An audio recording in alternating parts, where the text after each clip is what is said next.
And away we go. It is the Nightcap, brought to you by Hail Mary Sports Bar right here on BearcatJournal.com. Hey, maybe Thursday night, 7 o'clock, you're looking for somewhere to watch The Crown. Might as well go to Hail Mary's. They're in Cheviot. They're on Harrison Avenue. They're right in the Dora district. You can go from bar to bar with your drinks. But why would you do that? Just stay at Hail Mary's. 27 TVs, 9-screen video wall. Not a bad seat in the house. Every sports package that DirecTV offers. So guess what? Cincinnati Sports will be there, and they'll always be on the video wall as well. Brand new walk-in cooler, brand new draft lines, and not only do they pour the coldest Cincy Light around, but they do so in 32.8 degree beer frosted glasses. All right, Aaron, let's get this show on the road. If you're looking for a deep dive on what happened today in The Crown, you can find that. I don't. Did you and George? I was picking up Kelsey from volleyball. How much did you and George go into it? We touched on it. George went on a rant about how he feels disconnected from college basketball because you don't have long with a lot of these guys. You have one season, and then they're on to the next, and then you have another group of guys come in, and it's a tough sell to some fans, especially some fans who've been fans of the program for a long time, where they've watched guys develop and come up through the ranks. And yeah, George went in for, I don't know, probably a good 5 minutes, 7 minutes. Yeah, but not George, but a lot of the people that say that are also the ones that dumped on this team because they brought everybody back and didn't get where everybody wanted them to go. So it's the give and take of life as a college sports fan right now, because it is it's not easy. Look, you're talking to someone that for 2 weeks now has gone to UC football practice and barely known who anybody was. Between guys changing numbers and the 27 or whatever it is, new guys, like you're constantly looking around going, who is that? And this is a good year for turnover. Right. There was 40 something last year, like in the year before that. So like, look, I get it. Trust me, I get it. But it's something you got to get used to, because it has happened. It's not happening. It happened. It is the way of life in sports. If you're a college sports fan right now, and I get it. Look, if it's hard for me, I can't imagine being Johnny fan that shows up on a Saturday and the action starts happening, and it's like a video game where you're like, I don't know any of these dudes. Who are they? What are we doing here? It's hard. It's hard. You ever been in Lubbock? It's hard. They got new guys every year. It's hard. But Cincinnati does get a big 20-point win over DePaul. As we talked about in the aftermath, the post-game show, also in the live section of the YouTube feed and in your podcast app. DePaul's bad. So take that for what it is. This wasn't some revelation that Cincinnati played great, but they didn't play great in the first half, but they did enough to build a 10-point lead. Offensively, they played really well in the second half. They got into the 80s, which has not always been a easy task for this offense at times. But they took care of business. They had 6 guys scoring double figures. They rebounded it. They turned DePaul over. They converted that into points. They were better on the glass. Pretty much every niche stat category Cincinnati won, except for block shots, which that DePaul's not a shot blocking team. Cincinnati's supposed to be a shot blocking team, but Cincinnati won every other stat. A quick summary, Aaron, whatever you think. It was mirrored a lot of what we saw throughout the season, as far as the deficiencies of this team, as far as the things that this team did well. Playing against an inferior opponent, we saw a lot of this in the non-con. At the end of the day, the talent far outweighed DePaul's talent, and that's not a knock Yeah. on DePaul. They're playing without a lot of guys who just simply aren't there Yeah. at this point. I think they had five. Again, they had five of their top six scorers. They didn't have the depth, so Cincinnati's depth did probably play a factor in Cincinnati pulling away in the second half. Yeah, but this team still has its struggles, and there are some things that if they don't get right early on, they very well may lose to UCF on Thursday. You've got to figure out how to play 40 minutes, which has been a gripe of this team for a large part of the season. You've got to focus on rebounding the basketball for 40 minutes, not just when coach kicks it into gear after the first break or second break or whatever it was. So I don't. There's a lot of guys playing that. Not a lot of guys. There's a handful of guys playing more minutes than they had, um, particularly Ray and Alvin. And good to see some guys getting some minutes that they've been part of the team all season long, and you like to see them contributing, not just out there, but contributing. So I hope to see more of that from especially those two guys, and see what happens. Yeah. Thursday, 7:00. They will be back in action in the second round in the Elite Eight. They're in the Elite Eight of the Crown, Aaron. I don't know that we're going to call it the Elite Eight. We're going to call it the Enough Eight. The Enough Eight. I just coined that. You're welcome. They're in the final 8 of the Crown. They're playing Thursday night against the Golden Knights of Central Florida for a spot in the Final Four of one of the most prestigious offseason tournaments in the history of college basketball. I couldn't even get through it with a straight face. I just called it the Enough Eight. You can't call it prestigious at that point. I said one of the most, not the most prestigious. Are they all prestigious? Are they all prestigious now? Because now what are we doing? I mean, not everybody gets invited, so just most everybody. But they will take on the Knights of Gold, who are without Keyshawn Hall, but they do have pretty much everybody else. They won a 76-75 game over Oregon State today.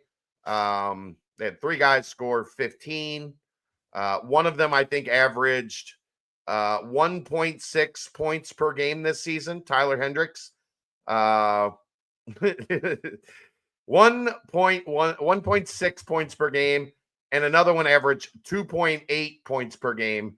They both went for 15 today for the Knights of Gold, as they were able to hold on and get the victory against the Beavers of Oregon State.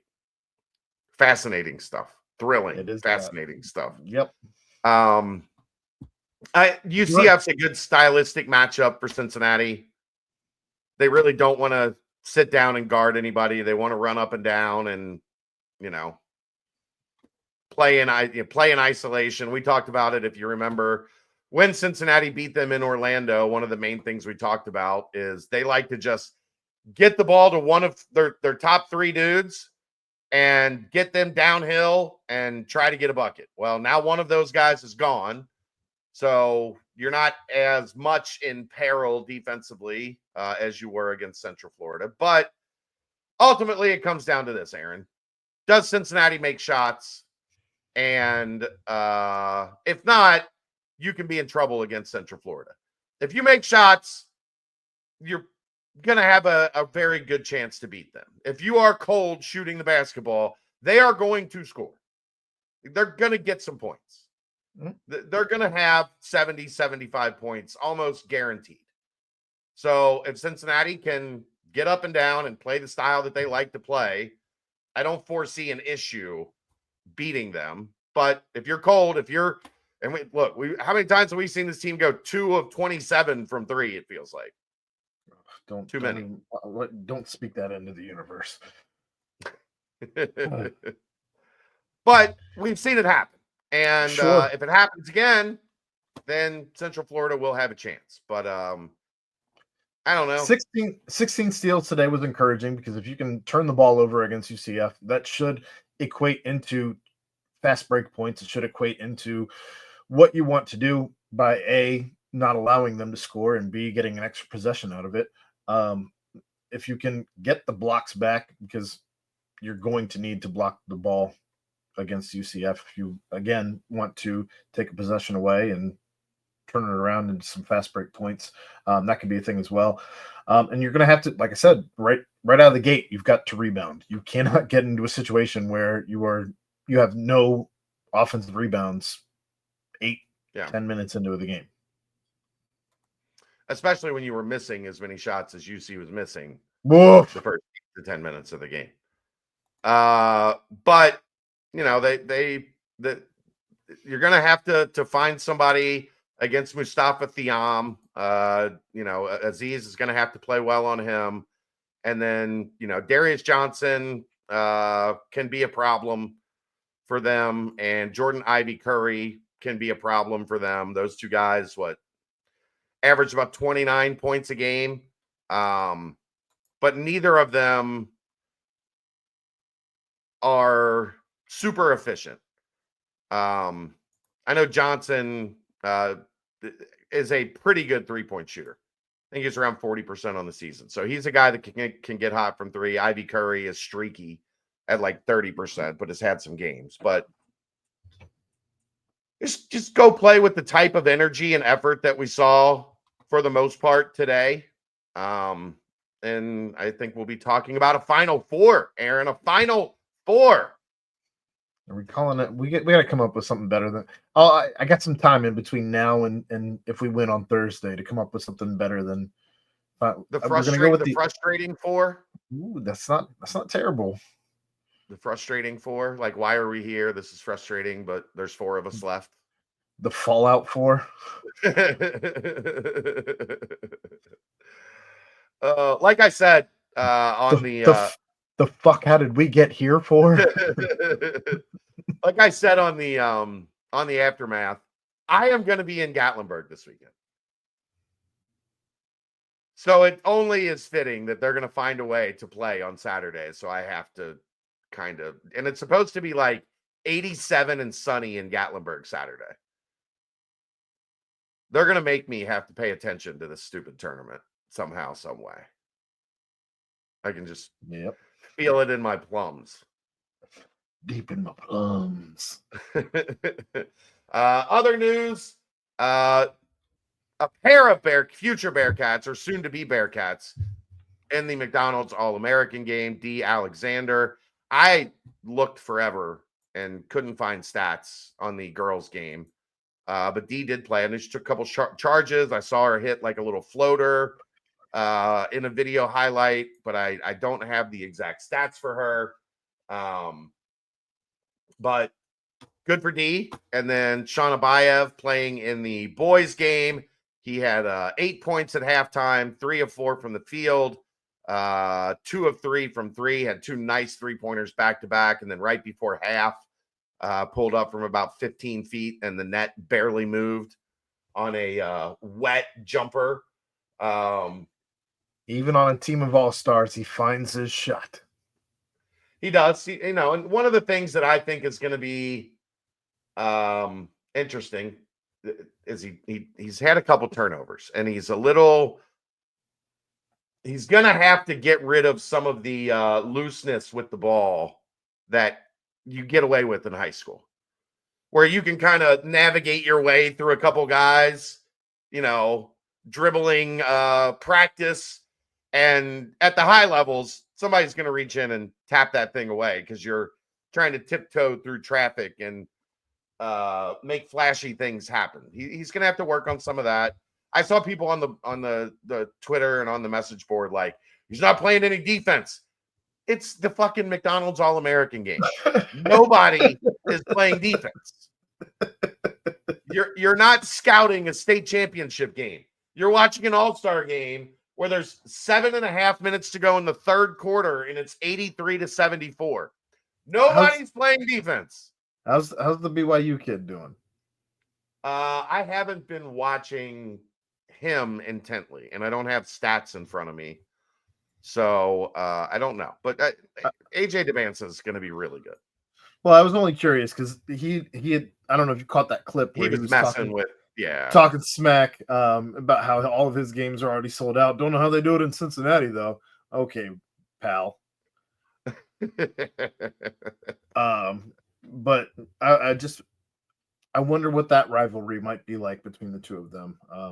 Especially since Sean Abayev has clearly done his research and knows that they're going to be playing BYU twice, although Devanza was just kind of flummoxed by that. He had no idea. Oh, what do you mean we're playing twice? Well, we I played don't twice know. last year. Well, the schedule's not out. Like, so I think Sean was just assuming, well, we played twice last year. We'll play twice this year. I don't think that's the case. But, I mean, whatever. It's just smack talk at an all-star game. Who actually gives a shit?